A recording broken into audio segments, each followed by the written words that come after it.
The most practical thing you can do, and the one most likely to succeed, is to appeal and to get an audiogram that shows that the hearing loss is more severe than they're acknowledging.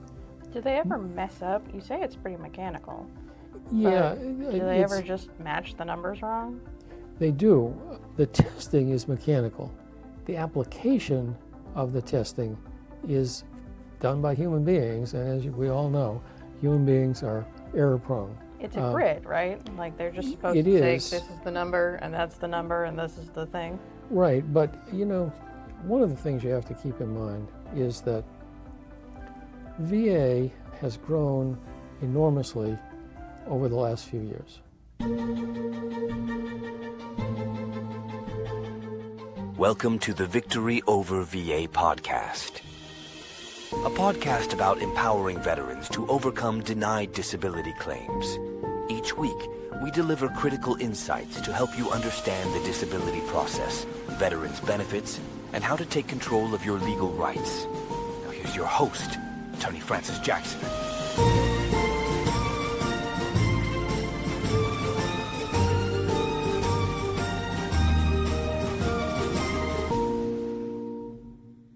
Welcome to Victory Over VA, your guide to unlocking your veterans' disability benefits. If you're a veteran applying for benefits, be sure to subscribe for the latest developments in VA disability. I'm Francis Jackson, and this is Alexandra Jackson. We're veterans' disability attorneys at Jackson & MacNichol, where we've helped thousands of veterans to win millions of dollars in benefits. We created this podcast as a resource for veterans applying for disability benefits. But it's really for anyone with an interest in VA disability issues, whether you're a relative, a family member, a friend, a community member, or anyone else who just wants to understand a little more about the disability benefits available to our veterans. Today's show is about hearing loss and tinnitus. Now, I think it's safe to say that those are probably the most common things that veterans complain about and file for. Would you say so? That's correct. So, can you explain a little how VA defines, classifies, deals with hearing-related conditions? Well, they treat tinnitus and hearing loss itself a little differently, so let me break those apart. For tinnitus, what they do is it's kind of a subjective condition. You have ringing in your ears or you don't. There's not really any way they can test for it. So what they're doing now, they've changed the process a little. What they're doing now is they look to see if you have a hearing impairment of some sort, and if so, then they look to see whether you subjectively report the tinnitus, and if so, you are potentially eligible for a 10% rating. But with hearing loss, they do it differently. For hearing loss, you have to meet the standard 3 elements for service connection. It has to be something that happened in the service, has to be a current disability, has to be medical evidence linking the two. And then they look at what elements of hearing loss you have. So there are ranges of hearing in the human ear, whether you're talking a low sound, a high-pitched sound, a relatively low volume, a relatively high volume. And the VA mechanically, or now electronically, measures where you hear best and where you have some hearing loss. But they then look to the severity of the hearing loss, because if you have some hearing loss but you still have relatively good speech discrimination, meaning as I talk to you, you can hear what the words are and make them out, then they will say that while you may have some level of hearing loss, it doesn't qualify as a hearing impairment and can't be rated and paid as a VA disability. So you have hearing loss, which is theoretically a disability. The VA says is not sufficiently a disability and won't pay you for. Yeah, and that's all about the extent to which it interferes with your day-to-day activities. Remember that the whole scheme underlying VA disability is it's supposed to be compensation for the extent to which your disability interferes with your normal ability to work. So if you have some minor hearing loss, but you can go and perform your job without any difficulty, they say there's no disability. You have hearing loss, but it's not a disability.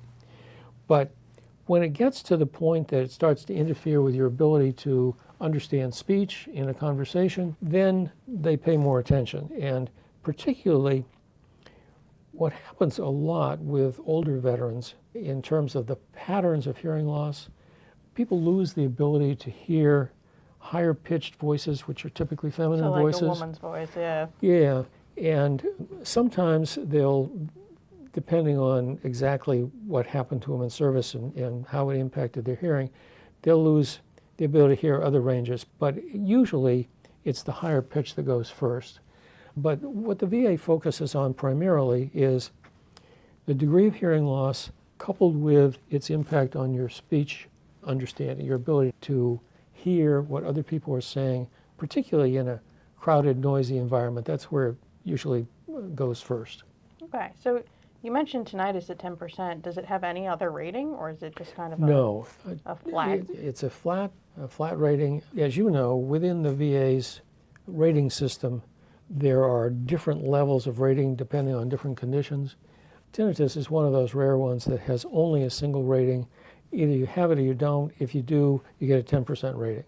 There are a few others that are limited to 10%, but that's the most common one. So what's the most common cause or causes, do you think, of hearing loss and tinnitus for vets? And how does VA assess service connection? Well, let me take those in separate pieces, if I may. The most common loss of hearing that we find in vets is exposure to loud noises in the service. In our practice, I think that's primarily been artillery as the worst, but people who worked on tanks, people who worked around airplanes before they started issuing ear protection. The machine shop guys? Yeah, pretty much any loud mechanical noise can do it. And there seems, this is just my personal theory, but it seems like what we see is that there are some folks who are just more susceptible to hearing damage than others. We've had veterans who worked in artillery, we've had veterans who worked with jet aircraft and no problems at all with their hearing, but others develop problems, some very severe problems, to the point that the VA is trying to find hearing aids that will work for them because they have such severe impairment. But so it's mostly loud noise. And there was a second part to your question. Yeah, assessing service connection. Sure. So, a lot of these guys went in, had some sort of test. Not all the testing is considered good or valid anymore. Some of them had post-exposure. How does VA deal with service connection? Well, the way VA likes to deal with service connection is they look at your audiogram, the hearing test results, when you went into service, and they look at your audiogram, again, hearing test results, when you left service, and they compare the two to see if there's any damage shown then. That's how they like to do it. Now, the problem with that is, number one, that there are a lot of folks who either didn't have one or the other of those hearing tests, or they're missing from the records. It's, as you know, things disappear from military records periodically, and that's just how it is. The other related problem is that for lots of folks who left the service quite a while ago, if the VA can't find the actual audiogram, they used to look to an alternative method that the military would use on exit exams, where they would just talk about your voice recognition, and the whisper test, they called it. And, that has no validity. So that's one of the problems with VA's attempt to just mechanically compare entrance and exit. The other big problem with that approach, and there are a lot of cases where this is coming up now, the VA takes the position that if you didn't have hearing loss shown between the time you came into service and the time you left service, any other hearing loss can't be related to what happened to you in the service. And they base that on some medical evidence that says that the results of exposure to loud noise in terms of impact on your hearing shows up pretty quickly. The problem is there's some other evidence that suggests that in fact it may show up significantly delayed, years delayed. But the medical science is still grappling with those two concepts, and while it shows up quickly theory is largely adopted, there's still evidence that shows to the contrary, and it's just not definitive. So the people that are having the most problems are people where there's no evidence of an immediate hearing loss between the entry-level sonogram and the exit-level audiogram, but there is a significant impact on hearing at a later point in life without any obvious intervening problem that would be likely to cause hearing loss. So those are the cases that most often get fought about. Okay. And so you can be rated for both hearing loss and tinnitus separately, is that correct? Absolutely, yep. So what are the key steps vets should take when they're filing a claim for hearing loss for disability? Well, there are two things that people really need to pin down. Number one, they need to be able to explain to the VA what kind of exposure to sound they had that they think causes the hearing loss. And, there are lots of possibilities. I mean, everybody in service was typically in for at least 2 years, with some rare exceptions where people got out early. And other people, served 20, 30 years. So you have to kind of work back through that entire service period and see if you can figure out where the noise exposure occurred. And sometimes, if you're really lucky, there'll be an intervening audiogram that will show that the hearing loss began at a certain point in time that is reasonably near some particular period of noise exposure. But that's one piece you have to pin down. The other thing to pin down is what your current ability to hear is. And so hearing testing at the VA for possible hearing aids is one way to kind of get a handle on that. Obviously, you can go to somebody private for hearing testing, but that's kind of the other piece, is kind of where is your hearing? How bad is it? So it sounds like an audiological exam is great evidence. Is there any other kind of really good evidence for establishing service connection or severity that people can use? Sure. A spouse that has to keep repeating what they say. That's my favorite. But seriously, all joking aside, that really is important evidence. If the people around you report that they speak to you and you don't understand or don't hear, don't respond to what's being said, that's classic evidence of severe hearing loss. Spouses are a font of information frequently. They are. So it's about speech discrimination. How mechanical is determining the severity of the hearing loss and getting a rating for that? Because hearing loss has a pretty broad spectrum of rating. It does, and that is very mechanical. They can electronically test. The speech discrimination part, as I understand it, and I'm not expert in this, but as I understand it, is literally someone reading you, a set piece or having it read from an electronic recording, and you being able to determine what's being said and whether you miss words and how many words you miss and that sort of thing. So what options are available if folks feel, well, it sounds like tinnitus can't really be underrated per se, although I have seen some zeros given. That's always fascinating. That's true. Since it's purely subjective report at this point, although it looks like they have finally started, I think there was some experimental thing somewhere, they were able to make somebody's tinnitus audible outside. I hadn't heard that. This was like an artist or something. I think it was a woman, but I should look that up.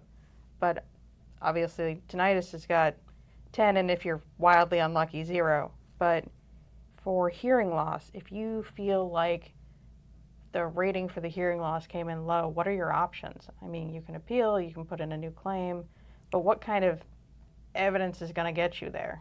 The most practical thing you can do, and the one most likely to succeed, is to appeal and to get an audiogram that shows that the hearing loss is more severe than they're acknowledging. Do they ever mess up? You say it's pretty mechanical. Do they ever just match the numbers wrong? They do. The testing is mechanical.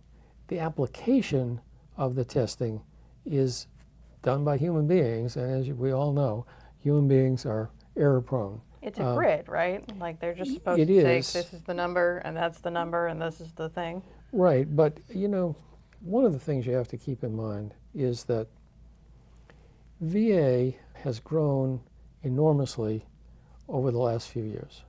I mean, really dramatically It's true. They had increased. a lot of folks leave during COVID, Yep, retired, etc. and sadly they had a lot of people die during COVID. But they lost a lot of people during COVID, and so they lost a lot of institutional knowledge. And they've hired new people, but new people are new people, and they have to learn. So we've seen a number of cases over the last few years where they just misapplied the grid. I mean, there's no two ways about it. If you do the computation, it's just wrong. So one of the things you have to look at anytime someone thinks they're underrated is, was the grid actually correctly applied? But assuming it was, then you really have to look at, okay, let's retest. One of the problems with hearing testing is that there's a certain amount of subjective response from the person, the veteran in this case. And, if the person was sick or had a bad day or whatever, the results may not be absolutely correct. They may be a little off. And the problem is, because you're looking at these grids, a little off can put you in the next lowest category instead of the proper category. So, retesting is certainly a possibility. And what I personally have noticed is that these hearing cases seem to fall into one of two categories. Either people have a non-compensable rating loss or relatively low, 10%, whatever, or they're in the rare group where they have a significant hearing loss. It's bad. They're at 60% or something. There doesn't seem to be a lot in between the way the rating system works. So when we have a hearing loss case where the person thinks they're underrated, I like to talk to preferably the spouse, but another family member, and just try to get a sense of how hard it is to communicate with this person. And I also pay close attention to how well they can communicate with me on the phone, because if the rating is relatively low, but the grid was properly applied, the test results seem to be well within the range, it's probably not worth an appeal. On the other hand, if the test results are right on the border or the grid was misapplied, then, let's look at it. And particularly if the person is, I love the ones where there's a low rating and the person says to me, but I don't understand. The VA bought me these hearing aids because I have so much trouble. We've seen several of those cases. So it's really just kind of looking at all the facts to try to figure it out. So what advice would you give vets who are experiencing hearing issues but aren't sure about filing a claim? Oh, I would encourage anyone, any veteran who thinks they have a hearing loss claim to go ahead and file, because it's so mechanical. They'll give you a hearing test, and if they find hearing loss, you're going to get compensated if it's at all significant. If they don't find hearing loss, well, you don't have hearing loss. So you're in good shape either way. And are there any special benefits, considerations, assistance for veterans who become totally deaf as a result of this? There are. Those folks are entitled to higher ratings, and they may be entitled to some other benefits under special monthly compensation, but that varies so much from case to case that you really have to approach it on a case-by-case basis. And unless I've missed my mark, I'm afraid we're out of time. That's correct. Well, thank you for working with me on this episode, and folks, we'll look forward to seeing you next week. Take care. Thanks for joining us this week on the Victory Over VA podcast. Make sure to visit our website, veteransbenefits.com/podcast, where you can subscribe to the show in iTunes, Spotify, or via RSS, so you'll never miss a show. While you're at it, if you found value in this show, we'd appreciate a rating on iTunes, or if you'd simply tell a friend about the show, that would help us out too. If you like this show, you might want to check out our free consultation to see how we can help you with your denied claim. Simply go to veteransbenefits.com and fill out the form. You fought for us. Now let us fight for you. And be sure to tune in next week for our next episode.